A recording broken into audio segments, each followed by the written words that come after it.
Upgrading your camera in 2025 feels like stepping into the future, especially when you're coming from something like the Canon 5D Mark IV, which I'm filming on right now. And yeah, I've finally done it. I've upgraded to the R6 Mark II. Canon is my choice of camera. I nearly went for a Sony, but I stuck with Canon because I can still use the EF lenses.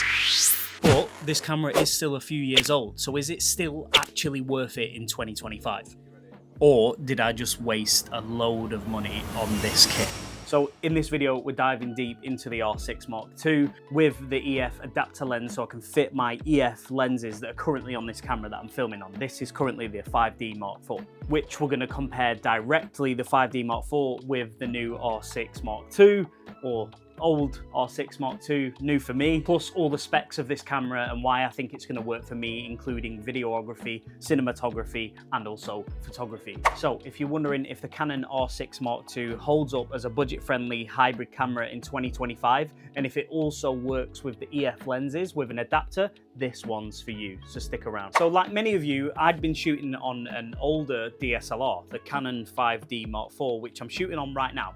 And honestly, I've loved it, and it's been my workhorse for so many years.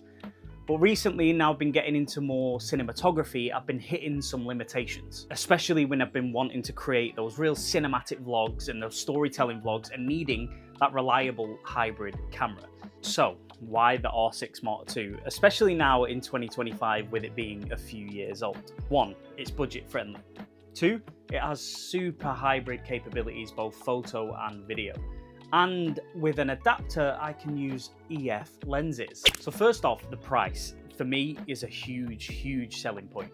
I got mine for £1,376.79 from onbuy.com. I didn't know if it was going to be real, but that's the cheapest I could find it, and I trusted it and went for it, and it arrived.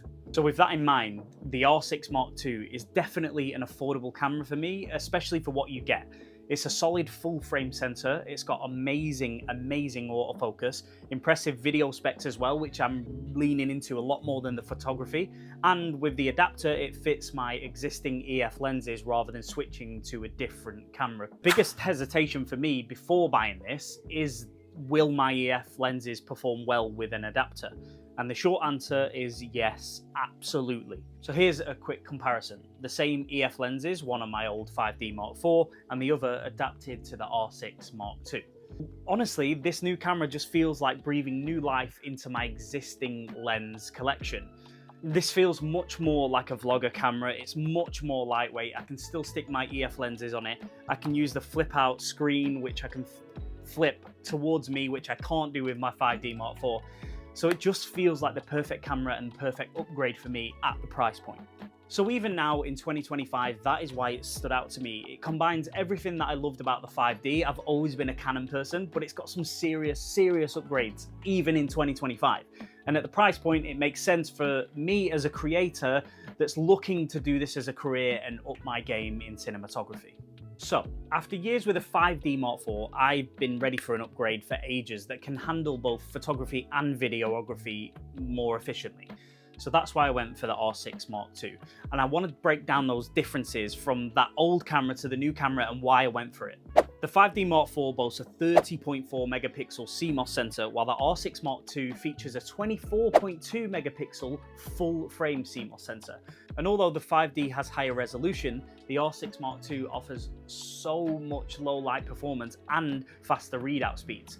Now let's talk about autofocus. The R6 Mark II utilizes Canon's dual pixel CMOS AF2 with 1053 AF points. That provides faster and more accurate autofocus, especially beneficial for video work, which is what I'm leaning into. The 5D Mark IV's 61-point AF system is reliable, but it doesn't match the R6 Mark II's capabilities at all. Next up is continuous shooting. The R6 Mark II can shoot up to 40 frames per second with the electronic shutter and 12 frames per second with the mechanical shutter, significantly outperforming the 5D Mark IV's 7 frames per second. You also get rid of that 30-minute barrier, which has been a bug of mine for so many years. With the R6 Mark II, you can record for however long you want, which saves me in so many spaces. Now let's talk about video. The R6 Mark II records 4K video at up to 60 frames per second, and that's with 6K oversampling. And it also supports Canon Log 3, which my old camera didn't, and that was so annoying. Now this offers greater dynamic range, and it also offers flexibility in post-production. The 5D Mark IV records at 4K at 30 frames per second, but it also has a 1.64 crop, and it lacks those advanced video features. And it also records in such huge file sizes, which is so annoying for any video content creator because you're swapping cards all the time.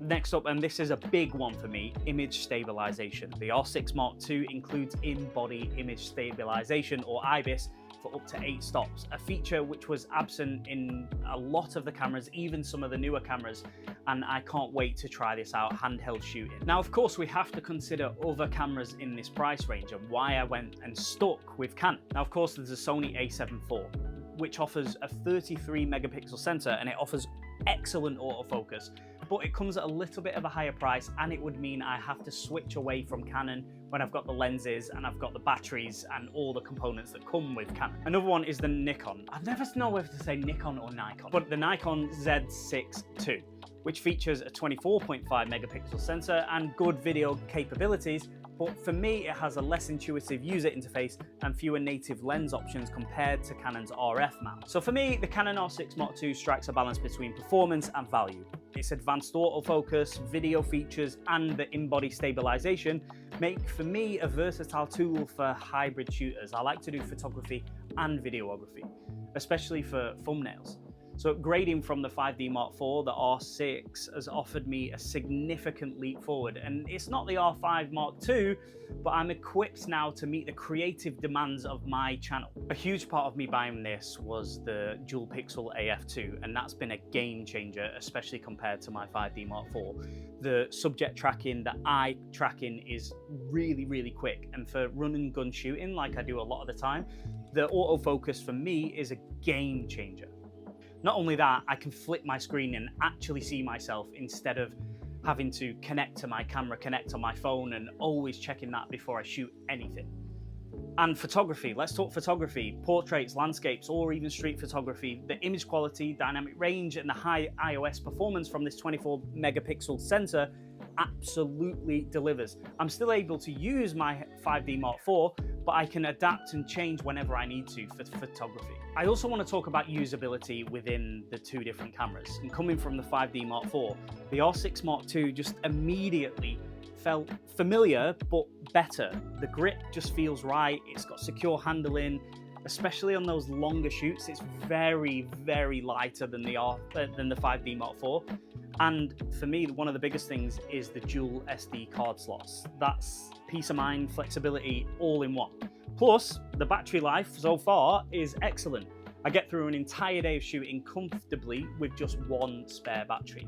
Now, obviously, I've been very positive so far, and it is 2025, so why have I chose this rather than the R5 Mark II, which is one of their latest releases? Because obviously no camera is perfect, and it's only fair that you know both sides and the latest specs of the newest camera. So the R6 Mark II, 24.2 megapixel full frame sensor balancing resolution and low light performance, whereas the R5 Mark II has 45 megapixel full frame sensor offering that higher resolution for detailed images and of cropping flexibility. The video capabilities, the R6 Mark II has up to 4K up to 60 frames per second with 10-bit internal recording, suitable for most video applications. Whereas the R5 Mark II has 8K video recording up to 60 frames per second, catering to that high-end video production needs. Now let's talk about autofocus. The R6 Mark II has dual pixel CMOS AF2 with 1053 AF points and up to 40 frames per second of electronic shutter, whereas the R5 Mark II has advanced AF system with more focus points and similar burst shooting. Now here's where it gets interesting. The R6 Mark II is priced around £1,500 British, whereas the R5 Mark II priced around £4,500, which is a huge difference from the R6 Mark II. So while the R5 Mark II offers superior resolution and video specs, the R6 Mark II provides a more balanced feature set at a more accessible price for content creators. making for me an excellent choice for that hybrid shooter and content creators in 2025. If you're someone like me, someone that likes a bit of versatility, who's juggling photography, weddings, vlogging, professional filmmaking, and also content creation, then to me the R6 Mark II might just hit that sweet spot for you. This camera excels in hybrid situations. If you want high quality photos for Instagram or your website, then I would go for something like this. And if you want cinematic 4K videos for YouTube, done. But it's also ideal if you're upgrading from an older DSLR like I did from the 5D Mark IV. The transition for me was straightforward, especially with that lens adapter. It lets you know that you can breathe life into your existing glass without breaking the bank.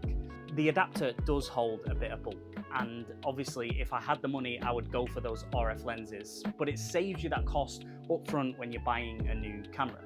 So if you're someone looking for professional results but you're not quite ready to stretch your budget, the R6 Mark II sits right in that perfect middle ground. So with all that in mind, who's the R6 Mark II for in 2025? It's for creators who value flexibility, need pro-level results without overspending, and people that want a camera that keeps up with both their ambition and creativity, both in photography and videography. It's not perfect. I would rather the R5 Mark II, but no camera is. And at this price, for me, it's packed with everything that a modern creator needs. Documenting family, chasing cinematic B-roll, or finally launching your YouTube channel.